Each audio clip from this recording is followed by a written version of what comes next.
There's only one true way to become a literary hipster, and that is, you need to learn multiple languages. And not just to show off at French restaurants, but also reading literature in their original is just one of the best experiences ever. Welcome back to Writers, Saturday. Today we are going to take a brief break from the writing side of things and to focus on something else, which is language learning. This week I've been taking a break from writing because I just finished my third novel and my brain is struggling to make sense of the world. You'd be surprised how much a novel could take out of you.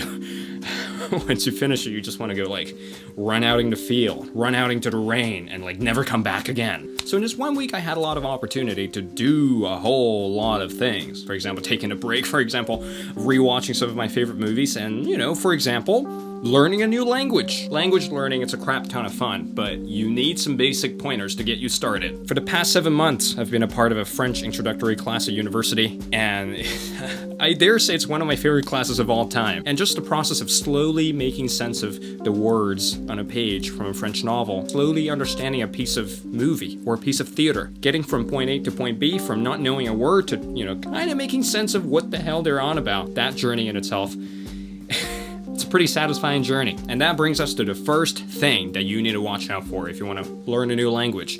Find your why. Without a why, you can't really master a language. You'd really be surprised how many people are learning a language just because they have to learn language, or just because they've got an elective opening, so they stuffed French in there. So in some of the classes, some of these people weren't exactly engaged with the language. So yeah, lack of enthusiasm really kills me when I see people just doing what they hate just because they want to fill in some blank, just because they want to fill in some spot. So first and foremost, muster up your enthusiasm for learning a language. It's the same thing with anything else. If you want to be anything, you have to put in 1,000% of your commitment. If you have a half-assed commitment toward writing, you ain't gonna become a writer. If you have a half-assed commitment toward learning a language, you're never ever gonna be fluent. For me, I became obsessed with French after watching Midnight in Paris, and after the scene where Gertrude Stein talked to Picasso in French. That dialogue was beautiful. Non, vous ne le comprenez pas correctement, vous connaissez pas. That piece of dialogue inspired me to really learn the French language, all the subtleties, all the humor, and all the cultural baggages that came with the language itself. I want to understand everything about the language. I want to understand the cultural heritage behind the language. And also, I want to read In Search of Lost Time by Marcel Proust in its original. The final goal is to read French novels confidently. That's my personal goal.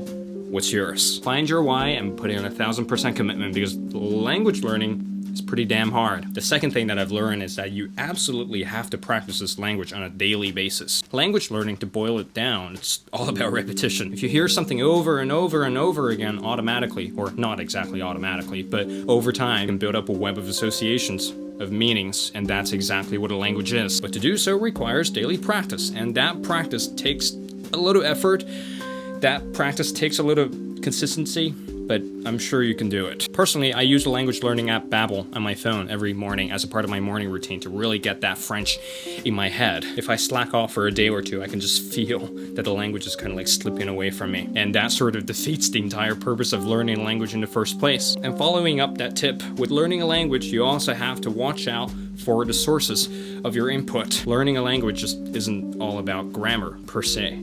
There's a lot more beyond grammar. There are a lot more subtleties that you can't really grasp from a grammar textbook. Idioms, humor, the subtle ways of expressions. And that's why you need a crap ton of input from the original source. I watch a lot of French YouTubers. On one hand, they're incredibly entertaining. On the other hand, they are a great source of input for me. And I'm gonna list down some of my favorite French YouTubers in the description down below, so you can check them out if you are interested in French and in literature. And here's a bit of a general rule that I have for myself with any kind of language learning stuff. You want to learn enough grammar right before you do massive amounts of input. Learning the grammatical rules is the first step, really. It's the first key to your ultimate success with language. Once you have the key, once you unlock the door, well, that's when you really immerse yourself in a language. You can do that by setting up your device, like your phone, your computer, your TV, set them in French, set the menus in French, set the notifications in French, so you can learn a language as you are interacting with these daily objects. And yeah, as aforementioned, watch a lot of YouTube videos on topics that you're interested in that specific language. Don't worry if you don't understand everything. That's kind of the point of input. You're not exactly going to understand everything on your first couple of hearings, but over time, it's going to make a lot more sense to you. And yeah, I think that's about it for this week. I've been taking a little break because that third novel writing was absolutely excruciating. But next week, we're going to jump straight back into some more Writers Saturday.